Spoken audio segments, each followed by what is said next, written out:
আসসালামু আলাইকুম। এটিএন বাংলা সংবাদে সবাইকে স্বাগত জানাচ্ছি। তামান্নামু। শুরুতেই ইউপি সংবাদ শিরোনাম।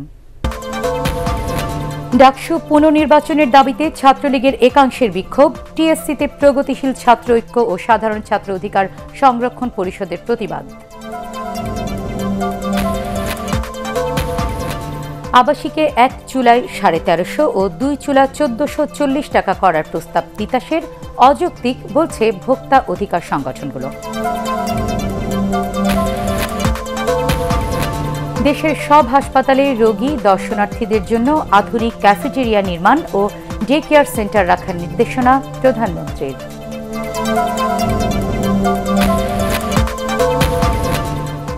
নগরীর খাল ও ড্রেন দখলমুক্ত করতে আগামী সপ্তাহে অভিযান শুরু করবে ঢাকা উত্তর সিটি কর্পোরেশন। শুনছিলেন ইউপি সংবাদ শিরোনাম। এবারে বিস্তারিত। ডাকসু পুনর্নির্বাচনের দাবিতে ঢাকা বিশ্ববিদ্যালয় ক্যাম্পাসে বিক্ষোভ করছে ছাত্রলীগের একাংশ। সকালে উপাচার্যর বাসভবনের সামনে বিক্ষোভ শুরু করে তারা। একই দাবিতে টিএসসিতে বিক্ষোভ করছে প্রগতিশীল ছাত্র ঐক্য ও সাধারণ ছাত্র অধিকার সংরক্ষণ পরিষদ। রোকেয়া ও কুয়েত মৈত্রী হলে ভোট জালিয়াতির অভিযোগ তুলে নির্বাচন পুরোপুরি বাতিলের দাবি জানিয়েছে তারা। ক্যাম্পাসে একাধিক ছাত্র সংগঠন বিক্ষোভ করায় অতিরিক্ত পুলিশ মোতায়েন করা হয়েছে।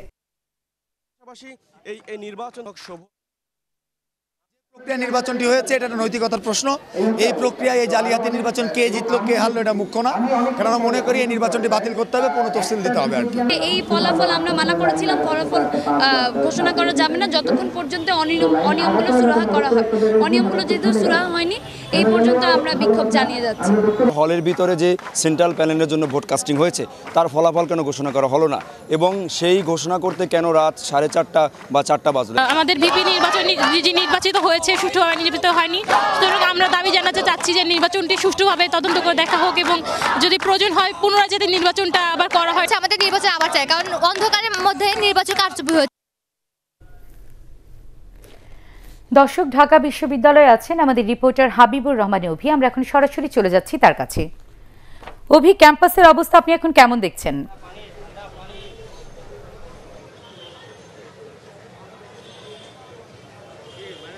হ্যাঁ, আপনাকে যেটি শুরুতে জানাতে চাই যে আমি তো এখানে সকাল 10টা থেকে এখানে ছিলাম, এবং যেটি প্রথমে আপনাকে জানিয়েছি যে সকাল 10টার দিকে কিন্তু উপাচার্যের বাসভবনের সামনে ছাত্রলীগের একাংশ, যারা রেজাউল হক শোভনের অনুসারী ছাত্রলীগের ভিপি প্রার্থী, তারা সেখানে আন্দোলন করছেন। এখনও তারা সেখানে কিন্তু রয়েছেন। এদিকে আমি এখন আছি টিএসসি এলাকায়। টিএসসির গেটে কিন্তু এখানে বাম জোট সহ কোটা সংস্কার আন্দোলনকারী ছাত্র অধিকার সংরক্ষণ পরিষদের তারা সবাই এখানে ছিলেন, এবং একটা পর্যায়ে একটি আমরা গ্রুপ দেখতে পাই, ছাত্রলীগের একটি গ্রুপ এসে কিন্তু লাঠিসোঁটা নিয়ে তারা এখানে হামলে পড়ে। এরপরে আমরা যেটি দেখি যে ছাত্র দলের যারা ছিল তারাও কিন্তু ছাত্রলীগকে একরকম ধাওয়া দেয়। দুই দলের মধ্যে একরকম মারামারি হয়েছে, হাতাহাতি হয়েছে আমরা দেখেছি। এখন আমি রয়েছি টিএসসি এলাকায়, এবং টিএসসি এলাকায় একরকম থমথমে অবস্থা কিন্তু বিরাজ করছে। তবে সব সংগঠনের, ছাত্রলীগ বলেন, ছাত্র দল বলেন, বাম জোট কিংবা ছাত্র অধিকার সংরক্ষণ পরিষদ, সবারই কিন্তু নির্বাচনে একটা অনিয়মের বড় অভিযোগ তারা করছেন, এবং পুনরায় নির্বাচন নেয়ার তারা দাবি করছেন। আমরা যে জায়গাটিতে রয়েছি এখানে কিন্তু মিডিয়া কর্মীরা রয়েছেন, এবং এই হামলার শিকার কিন্তু অনেক সাংবাদিক কর্মীরাও হয়েছেন। আমাদের ক্যামেরা পার্সন সহ ক্যাম্পাসে যারা রিপোর্টার তারাও কিন্তু কিছুটা আহত হয়েছেন। তবে সব মিলিয়ে বলা যায় এখানে কিন্তু একরকম থমথমে অবস্থা কিন্তু বিরাজ করছে। আমরা এখানে রয়েছি, সব ধরনের সংবাদ আমরা সংগ্রহ করার চেষ্টা করছি। তামান্না। অভি, আপনাকে ধন্যবাদ। দর্শক, ঢাকা বিশ্ববিদ্যালয়ের টিএসসি থেকে ক্যাম্পাসের সবশেষ খবর জানাচ্ছিলেন আমাদের সহকর্মী হাবিবুর রহমান অভি। এর আগে ডাকসুর ভিপি নির্বাচিত হন সাধারণ ছাত্র অধিকার সংরক্ষণ পরিষদের নুরুল হক নুরু। জিএস নির্বাচিত হয়েছেন ছাত্রলীগ সাধারণ সম্পাদক গোলাম রাব্বানী। এজিএস পদে সাদ্দাম হোসেন সহ কেন্দ্রীয় সংসদের 25টি পদের 23টিতেই বিজয়ী হয় ছাত্রলীগ।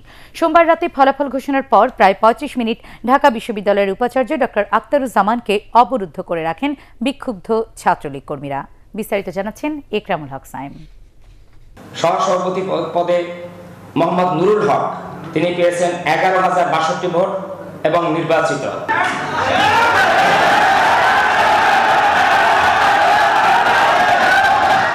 রাত 3:30 তখন ভিপি হিসেবে নুরুল হক নুরের নাম ঘোষণার পরপরই হইচয়ে উত্তাল হয়ে ওঠে সিনেট অডিটোরিয়াম।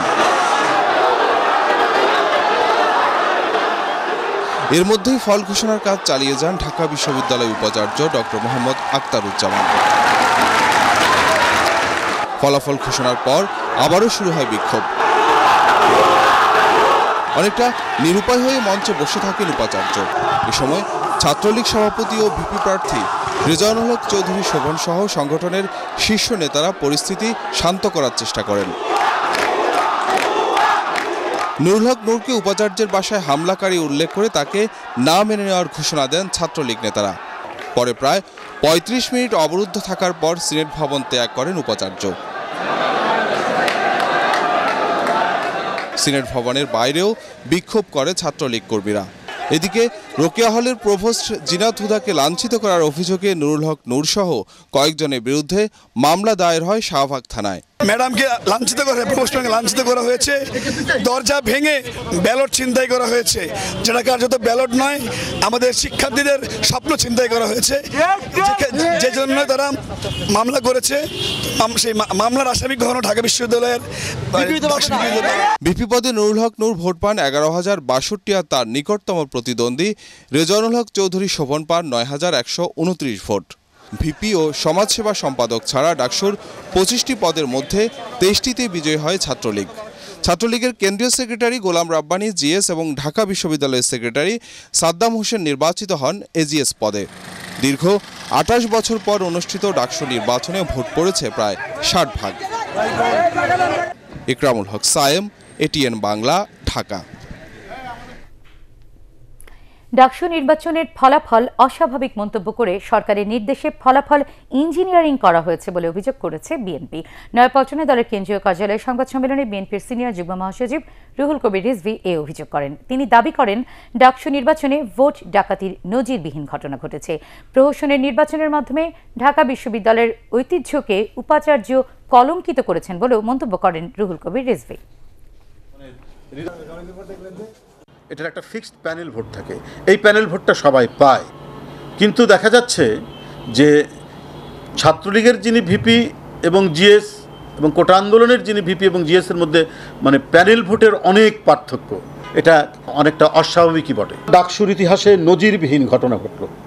ডাকসুতে ১৯৭৩ সাল ছাড়া আর কখনোই ভোট ডাকাতির ও মহাজালিয়াতির ঘৃণ্য এ ধরনের ঘটনা ঘটেনি। আজ্ঞাবাহী ঢাকা বিশ্ববিদ্যালয়ের ভিসি ডাকসু নির্বাচন করলেন প্রহসন ও সন্ত্রাসী বাতাবরণে। দেশের সব হাসপাতালে রোগী ও দর্শনার্থীদের জন্য আধুনিক ক্যাফেটেরিয়া নির্মাণ ও ডে কেয়ার সেন্টার রাখার নির্দেশনা দিয়েছেন প্রধানমন্ত্রী শেখ হাসিনা। রাজধানীর শেরেবাংলা নগরে এনইসি সম্মেলন কক্ষে একনেক বৈঠকে তিনি এ নির্দেশনা দেন। জামালপুরে শেখ হাসিনা নকশিপল্লী সহ প্রায় ২,৬৫১ টাকা ব্যয়ে ৬টি প্রকল্প অনুমোদন দিয়েছে একনেক। আরও জানাচ্ছেন নিয়াজ জামান সজীব।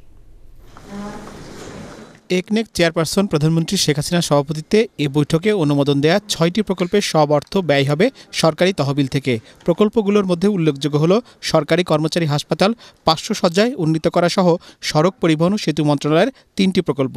সব অর্থ আমাদের নিজেদের অর্থ, বাংলাদেশের জনগণের অর্থ। এখানে কোনো বিদেশি সহায়তা, সাহায্য, অনুদান কিছুই নেই। বিদ্যুৎ অবকাঠামো, বিদ্যুৎ প্রায় মোটামুটি আমরা লাস্ট মাইলে আছি। গোল করার আগে সড়কে আমাদের আরও অনেক কাজ করতে হবে। নতুন যত স্থাপনা করবেন ইটিপি, ইফ্লুয়েন্ট ট্রিটমেন্ট প্ল্যান্টস, হাসপাতালে তো এটা বেশি জরুরি। বৈঠকে দেশের হাসপাতালগুলোর পরিবেশের উন্নয়ন ও সেবার মান বাড়াতে নির্দেশনা দেন প্রধানমন্ত্রী শেখ হাসিনা। যেভাবে ডিজাইনটা এসছে হাসপাতালের, উনি সাধারণ মন্তব্য করেছেন, সব করা দেখলে শুধু মনে হয় বাসা, ব্লক বিল্ডিং বানাই না আমরা, ফ্ল্যাটস, এক ধরনের মানে একটা হোটেল ভাব। উনি বলছেন এটাকে মানবিক দৃষ্টিভঙ্গি সম্পন্ন করেন, হাসপাতালের কিছু আবহাওয়া আনার চেষ্টা করেন যাতে রোগীরা একটু আলো বাতাস পেতে পারে। ডাক্তার মহোদয়গণ একটা উইংয়ে বসে প্রাইভেট প্র্যাকটিস করতে পারে। আপনার বাড়িতে দেখছেন না একটা উইং আছে, স্পেশালিস্ট ডাক্তাররা বসে। উনি বলেন আমরা কেন এটা করবো না, বাইরে যায় দৌড়াইয়া, এখানেই ওদেরকে একটা সুন্দর জায়গা দিয়ে দেন, একটা টাইম দিয়ে দেন, এখানেই তার প্র্যাকটিস করুক। বৈঠক শেষে পরিকল্পনা মন্ত্রী এম এ মান্নান আরও জানান, চলতি বছরের ফেব্রুয়ারি পর্যন্ত এডিপি বাস্তবায়নের হার ৩৯.13%। নিয়াজ জামান সজীব, এটিএন বাংলা, ঢাকা। রাজধানীর খাল ও ড্রেন দখলমুক্ত করতে আগামী সপ্তাহে অভিযান শুরু করবে ঢাকা উত্তর সিটি কর্পোরেশন। বর্ষা মৌসুম শুরুর আগে নগরীর পানি নিষ্কাশন ব্যবস্থা উন্নত করা হবে। দখল হওয়া খাল পরিদর্শনে গিয়ে এসব কথা বলেন ঢাকা উত্তরের মেয়র আতিকুল ইসলাম। আরও জানাচ্ছেন মাহবুব কবির চপল। শুষ্ক মৌসুমেও এমন জলাবদ্ধতা আশকোনা এলাকায়, যে পথ দিয়ে প্রতিদিন দক্ষিণ খানের হাজার হাজার মানুষ যাতায়াত করেন। বর্ষা এলে পরিস্থিতি আরও ভয়াবহ হয়। প্রচুর সাফারিং, আর সামনের রাস্তা তো আরও খারাপ অবস্থা, ভাঙ্গা। এখন এর মধ্যে যদি পানি হয় তাহলে বুঝেই তো কি অবস্থা। এই জায়গায় মনে করেন ভাঙ্গা, ওই সামনে ভাঙ্গা, গাড়ি চাকা পড়ে যায়। আমরা হাইটা নামাজও যেতে পারতেছি না, দোকানপাট খুলতে পারতেছি না, পায়ের মধ্যে পোকা পর্যন্ত হয়ে গেছে ভাই। জায়গাটি ঘুরে দেখেন ঢাকা উত্তরের নবনির্বাচিত মেয়র আতিকুল ইসলাম। শোনেন এলাকাবাসীর ক্ষোভের কথা। ৩০ বছর ধরে আশকোনার এই জায়গায় জলাবদ্ধতা। মেয়র আসে, মেয়র যায়, কিন্তু সমস্যার সমাধান হয় না। তবে এবার আবারও আশ্বাস দিলেন নতুন মেয়র আতিকুল ইসলাম। যারা ড্রেনগুলোকে ভরাট করে এর উপরে বাণিজ্য করছে, এর থেকে বড় গরিত অন্যায় আমি কিছু মনে করতে পারি না। আমি আজকে নির্দেশ দিয়েছি এবং আমি আবার দেখতে আসব, ওরা আমাকে সময় দিবে। আমি বলেছি আমি এটাকে ইমিডিয়েটলি সিটি কর্পোরেশনের যে ড্রেনগুলো আছে এগুলোকে অবশ্যই অবৈধ দখলমুক্ত করতে হবে। এরপর বনানীতে দখল হওয়া খালের জায়গা ঘুরে দেখেন মেয়র। পরে যান বাড্ডা সুতিখাল দেখতে। দখলের কারণে কোনো রকমে টিকে আছে খালটি। এই খালসহ রাজধানীর দখল হওয়া খালগুলো উদ্ধারে অভিযানে নামার কথা জানান মেয়র। আমি আপনাদের নিশ্চয়তা দিতে পারি, আমাদের সিটি কর্পোরেশনের উপরে যত ধরনের স্থাপনা, যত ধরনের অবৈধ স্থাপনা আছে সব আমি নির্দেশ দিয়েছি। আমি প্রথমে মাইকিং করতে বলেছি, মাইকিং যদি না শুনে আমরা এটাকে পুনরুদ্ধারের জন্য যা যা করা দরকার সকল ব্যবস্থা করব। নেক্সট উইক থেকে কিন্তু এলাকা কিন্তু কাজ উদ্ধার করবো আমি শুরু করে দিই। বর্ষার আগে খালগুলো দখলমুক্ত করতে না পারলে আবারও জলাবদ্ধতায় ভুগতে হবে নগরবাসীকে। মাহবুব কবির চপল, এটিএন বাংলা, ঢাকা। আবাসিক এলাকায় এক চুলায় 1350 এবং 2 চুলায় 1440 টাকা করার প্রস্তাব করেছে তিতাস। এছাড়া সার উৎপাদন কারখানার সর্বোচ্চ 211 ভাগ আর শিল্পে 132 ভাগ বাড়ানোর প্রস্তাব দেওয়া হয়েছে। তবে সেবার মান না বাড়িয়ে দাম বাড়ানোর প্রস্তাবকে অযৌক্তিক দাবি করে তা প্রত্যাহারের আহ্বান জানিয়েছে ভোক্তা অধিকার সংগঠনগুলো। আর এফবিসিসিআই বলছে গ্যাসের দাম বৃদ্ধি শিল্পের জন্য ক্ষতিকর হবে। জানাচ্ছেন মোর্শেদ আলম। তিতাসের সবচেয়ে বেশি গ্রাহক আবাসিকে 27,64,000-এর বেশি, বাণিজ্যিক গ্রাহক 11,688, শিল্পে 5,128, এছাড়াও ক্যাপটিভ পাওয়ারে 1,630, সিএনজি স্টেশন 382। গ্রাহকের তালিকায় আছে সার ও সরকারি বেসরকারি বিদ্যুৎ কেন্দ্র। 100 কোটি ঘনফুট এলএনজি আমদানি করতে গিয়ে বাড়তি খরচ হবে 15,000 কোটি টাকা। এমন অজুহাতে এবার সব ধরনের গ্রাহকের গ্যাসের দাম বাড়াতে চায় তিতাস। এর মধ্যে শুধু আবাসিক গ্রাহকদের কাছ থেকে 1 চুলায় 600 আর 2 চুলায় 640 টাকা বাড়ানোর প্রস্তাব দেওয়া হয়েছে। বিআরসির উপরে ওই আছে, কাগজ নাই। হয় মন্ত্রণালয় বিআরসিকে চিঠি দিবে, না হলে সচিব পেট্রোবাংলাকে ইনস্ট্রাকশন দেবে, দিয়ে বলবে যে এই মূল্যটা বাড়ানোর জন্য এবার বিআরসি থেকে যান। সেই সাথে সার ও বিদ্যুৎ উৎপাদন কেন্দ্রে 208 ও 211 ভাগ, সিএনজি ফিডে 50 ভাগ, শিল্পে 132 ভাগ, বাণিজ্যে 41 আর ক্যাপটিভ পাওয়ারে 96 ভাগ দাম বাড়ানোর প্রস্তাব দিয়েছে তিতাস। আপনারা যে বেঁধে দেওয়া একটি রেট যদি করে ফেলেন, which will be detrimental to the country and the sector and the economy, সেখানে যদি বলা হয় যে হঠাৎ করে এরকম দাম বেড়ে যায়, কিন্তু আমরা চাই এসকেলেশন অফ প্রাইস অ্যান্ড ডিএসকেলেশন, যৌক্তিক মূল্য যদি যৌক্তিক হয়, আমাদের সামনে ফোরকাস্টিং থাকে, নতুন যারা আসবে তারা ভাববে যে আমি এই পয়সাটি ব্যাংকে ফেরত দিতে পারবো কি পারবো না। বর্তমানে 3048 কোটি ঘনফুট গ্যাসের মধ্যে 56 ভাগের বেশি সরবরাহ করে তিতাস। বাকি 14 ভাগ কর্ণফুলী, প্রায় 12 ভাগ বাখরাবাদ, 11 ভাগ জালালাবাদ আর পশ্চিমাঞ্চল ও সুন্দরবন সরবরাহ করে 3.5 ভাগ করে। তবে দাম না বাড়িয়েও বছরে 550 কোটি টাকা মুনাফা করছে তিতাস। লাভে আছে অন্য কোম্পানিগুলো। মোর্শেদ আলম, এটিএন বাংলা, ঢাকা। এবার শেয়ার বাজারের খবর।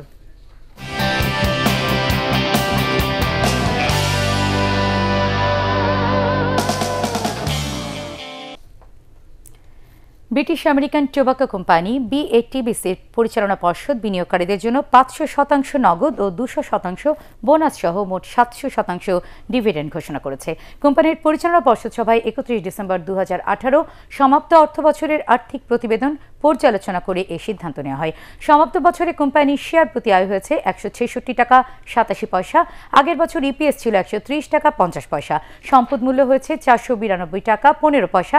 এছাড়াও অনুমোদিত মূলধন 60 কোটি টাকা থেকে 540 কোটি টাকা করবে কোম্পানিটি। আগামী 28 এপ্রিল সোনারগাঁও হোটেলে সকাল 10টায় ইজিএম ও 10:30টায় এজিএম অনুষ্ঠিত হবে। Record date 4 April. কর্পোরেট ঘোষণার জন্য আজ কোম্পানিটির শেয়ার লেনদেনের ক্ষেত্রে কোনো মূল্যসীমা নেই। এমএল ডাইং লিমিটেডের প্রাতিষ্ঠানিক বিনিয়োগকারীদের দ্বিতীয় ধাপে 25 লাখ শেয়ার আজ লক ইন ফ্রি হচ্ছে। কোম্পানিটির মোট 2 কোটি শেয়ারের মধ্যে প্রাতিষ্ঠানিক বিনিয়োগকারীদের শেয়ার ছিল 1 কোটি। গত 17 সেপ্টেম্বর লেনদেনের প্রথম দিনে প্রাতিষ্ঠানিক বিনিয়োগকারীদের 50% শেয়ার ফ্রি ছিল। বাকি 50%-এর মধ্যে 25%-এর ওপর 6 মাস এবং 25% বা 27,50,000 শেয়ারের ওপর 9 মাসের লক ইন থাকে, যার মেয়াদ আজ শেষ হলো।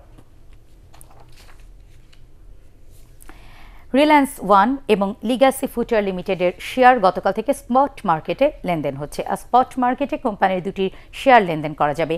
রেকর্ড ডেটের কারণে আগামীকাল কোম্পানির দুটি শেয়ার লেনদেন বন্ধ থাকবে। এদিকে রেকর্ড ডেটের কারণে আজ IDLC ফাইন্যান্স লিমিটেডের শেয়ার লেনদেন বন্ধ রয়েছে। প্রচার প্রচারণায় জমে উঠেছে ঢাকার ধামরাই উপজেলা নির্বাচন। এরই মধ্যে নির্বাচনী হাওয়া বইছে গোটা উপজেলায়। সকাল থেকে গভীর রাত পর্যন্ত চলছে প্রার্থীদের গণসংযোগ। চেয়ারম্যান পদে আওয়ামী লীগ ও জাতীয় পার্টি সহ মোট 4 জন প্রতিদ্বন্দ্বিতা করলেও মূল লড়াই হবে ক্ষমতাসীন দল ও তাদের বিদ্রোহী প্রার্থীর মধ্যে।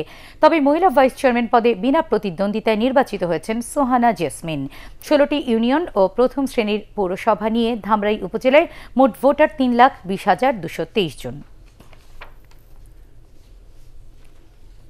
সিরাজগঞ্জ সদর উপজেলার বাহুকায় নির্মাণাধীন নদী তীর সংরক্ষণ বাঁধের প্রায় 100 মিটার যমুনায় বিলীন হওয়ায় আতঙ্কে রয়েছেন এলাকাবাসী। শুষ্ক মৌসুমে হঠাৎ বাঁধে এ ধস হয় বর্ষায় মূল বাঁধ টিকবে কিনা তা নিয়ে প্রশ্ন তুলেছেন স্থানীয়রা। তাদের অভিযোগ, ঠিকাদারের অপরিকল্পিতভাবে কাজ করা এবং কাজের মান ঠিক না থাকায় শুষ্ক মৌসুমেই বাঁধের এ নাজুক অবস্থা। এ অবস্থায় বালির বস্তা ও সিসি ব্লক নদীতে ফেলে ভাঙন ঠেকানোর চেষ্টা করছে পানি উন্নয়ন বোর্ড।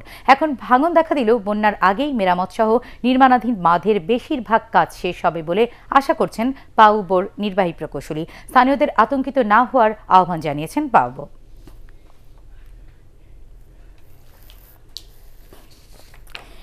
দখল আর দূষণে রংপুরের উপর দিয়ে বয়ে চলা শতবর্ষী ঐতিহ্যবাহী শ্যামাসুন্দরী খালের বেহাল অবস্থা। ভরাটের পাশাপাশি আবর্জনার ভাগাড়ে পরিণত হয়েছে খালটি। ময়লার স্তূপ, দুর্গন্ধযুক্ত নোংরা পানি আর খালের বিভিন্ন স্থানে সংযুক্ত রয়েছে সিটি কর্পোরেশনের সুয়ারেজ লাইন। স্থানীয়রা বলছেন, সিটি কর্পোরেশন কার্যকর ব্যবস্থা না নেওয়ায় বাসাবাড়ি ও দোকানের ময়লা ফেলা হয় এই খালটিতে। এতে তীব্র গন্ধের পাশাপাশি সৃষ্টি হয়েছে অস্বাস্থ্যকর পরিবেশ। এ অবস্থায় রীতিমতো ক্ষুব্ধ বিশ্লেষকরা। তারা বলছেন, শ্যামাসুন্দরী খাল না বাঁচলে দূষিত হবে নগরীর পরিবেশ। আর এ বিষয়ে বিগত নগর পিতার উপর দায় চাপানোর চেষ্টা করছেন রংপুর সিটি কর্পোরেশনের বর্তমান মেয়র মুস্তাফিজুর রহমান মোস্তফা। তার মেয়াদ 1 বছর শেষ হলেও খালটির সংস্কারে কোনো কাজ হয়নি।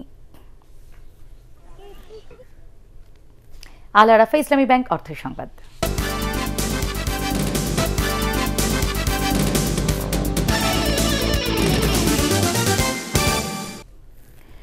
ক্রমাগত লোকসানের মুখে গম চাষে আগ্রহ হারাচ্ছেন নওগাঁর চাষিরা। জেলায় এবার লক্ষ্যমাত্রার চেয়ে অন্তত 10,000 হেক্টর কম জমিতে গম আবাদ হয়েছে। কৃষকরা বলছেন, গত বছর ধরে গম বিক্রি করে খরচের টাকাই উঠছে না।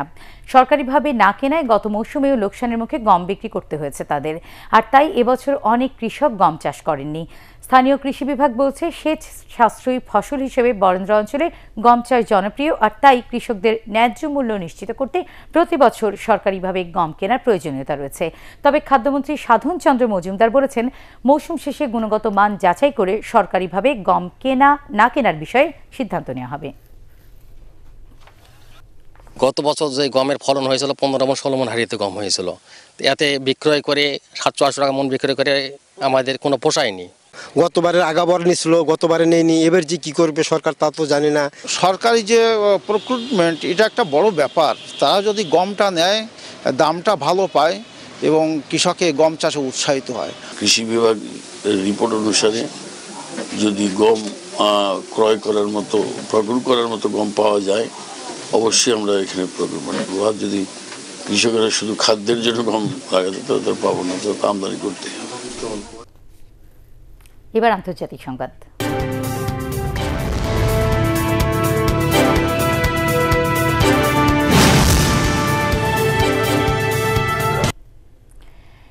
ব্রেক্সিট চুক্তি অনুমোদনের প্রশ্নে যুক্তরাজ্যের সংসদে আজ ভোট অনুষ্ঠিত হবে। চুক্তি অনুমোদন পেলে ইউরোপীয় ইউনিয়ন থেকে যুক্তরাজ্যের বেরিয়ে যাওয়া নিশ্চিত হবে। চুক্তিতে আইনগত বাধ্যতামূলক পরিবর্তন আনার কথা জানিয়েছেন ব্রিটিশ প্রধানমন্ত্রী থেরেসা মে, যা ভোটে পাশ হতে হবে। তবে ভোটে সমাধান না আসলে আলোচনার আর কোনো সুযোগ থাকছে না বলে হুঁশিয়ার করে দিয়েছেন European commissioner president জন-ক্লদ Juncker. Theresa মের সাথে যৌথ সংবাদ সম্মেলনে তিনি এ হুঁশিয়ারি দেন। আগামী 29 মার্চ ব্রেক্সিট কার্যকরের কথা রয়েছে। এবার স্ট্যান্ডার্ড ব্যাংক বাণিজ্য সংবাদ।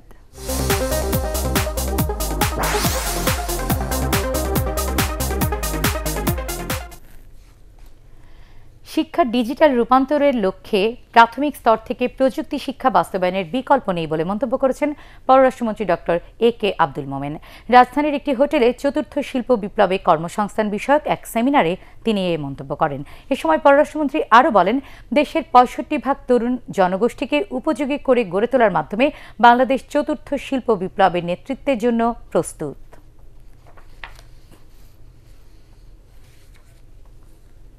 পার্টিক্স খেলার খবর।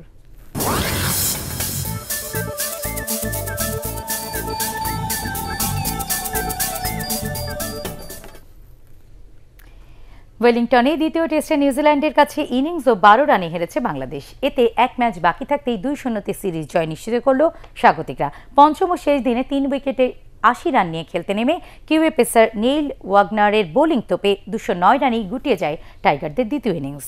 মমিনুর রিপনের রিপোর্ট। ওয়েলিংটন টেস্টেও নিউজিল্যান্ডের কাছে ইনিংস ব্যবধানে হারল বাংলাদেশ। বৃষ্টির কারণে খেলা মাঠে গড়িয়েছে 3 দিন, তাতেও ইনিংস ব্যবধানের পরাজয়। ব্যর্থতার দায়টা তাই বাংলাদেশের উপরই। তবে ক্রিকেট বোদ্ধাদের কাছে হয়তো নিউজিল্যান্ডের সফলতায় বেশি উজ্জ্বল, কারণ 202 ওভারেই বাংলাদেশের বিপক্ষে ইনিংস ব্যবধানে জয়ের স্বাদ পেয়েছে স্বাগতিকরা। 3 উইকেটে 80 রান নিয়ে দিন শুরু করা বাংলাদেশ খেলতে পেরেছে মাত্র 33 ওভার।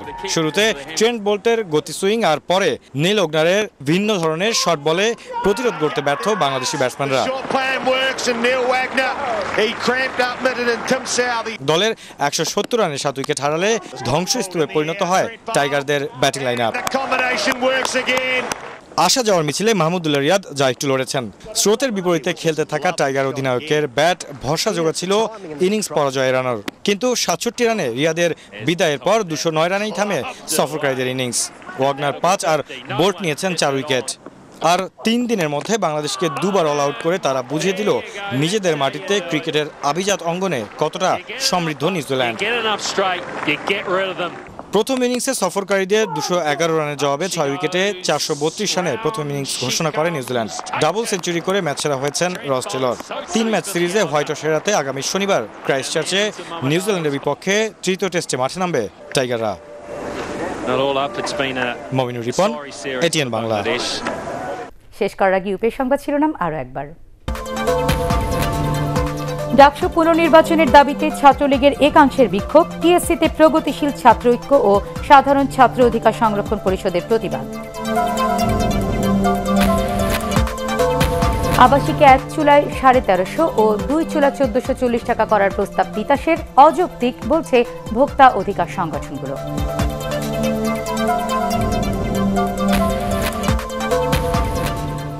দেশের সব হাসপাতালে রোগী দর্শনার্থীদের জন্য আধুনিক ক্যাফেটেরিয়া নির্মাণ ও ডে কেয়ার সেন্টার রাখার নির্দেশনা প্রধানমন্ত্রীর।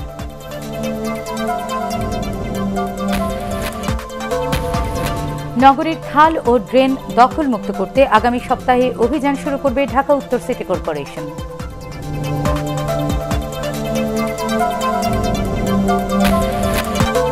পরবর্তী সংবাদ দেখার আমন্ত্রণ জানিয়ে এখনকার মতো শেষ করছি। দর্শক, এটিএন বাংলা সংবাদ ইউটিউবে দেখতে ব্রাউজ করুন www.youtube.com/ATNTubeNews। সাবস্ক্রাইব করে থাকুন এটিএন বাংলার সাথে। আল্লাহ হাফেজ।